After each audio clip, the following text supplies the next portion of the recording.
even radically asking some of the key decision makers what sort of things they might be comfortable with being exposed to as part of that decision making process, because we need them to be on board with that as well. There was definitely an enthusiasm for, I would say, continuing the dialogue that we've begun today amongst one another, or continue today, just keeping that ongoing through the year, the sense of needing to learn from one another, encouraging one another, maybe even using perhaps a Marmalade website as a forum for sharing some of these ideas. And also about how to engage communities in making sense of stories themselves, so that it's not just us making sense of them and kind of drawing out our own conclusions, and that we can engage people in that process of kind of getting stories from themselves, but also people like them, and working as a group to identify what needs to change from this. Can we ask funders for money to do assessment, and how do we sort of put that in if it's something we know is open-ended? And then we talked a little bit about the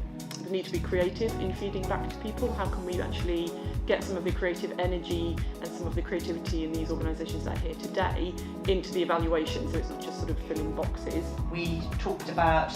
perhaps, if you've got a funder, committing to the KPIs for the project can be perhaps a bit scary for the organisation, because you know that you're going to be judged on it. I guess this is what we've been talking about all day, and about how your performance and your targets and your results are the thing that perhaps you don't necessarily want to commit to, and you need to have some kind of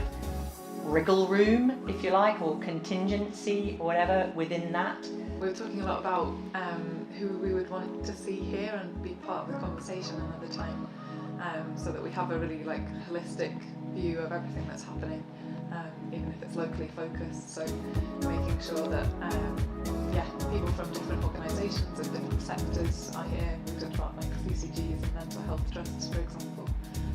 and also people who are involved in different ways, like volunteers or residents or service users, and with a view also to disrupting all those kind of binaries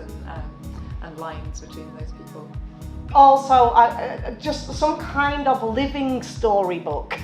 that we have a way of sharing the stories without people retelling or being identifiable, but having ways of sharing these stories collectively, so that the learning is much broader and wider than just for a single institution or a single organisation.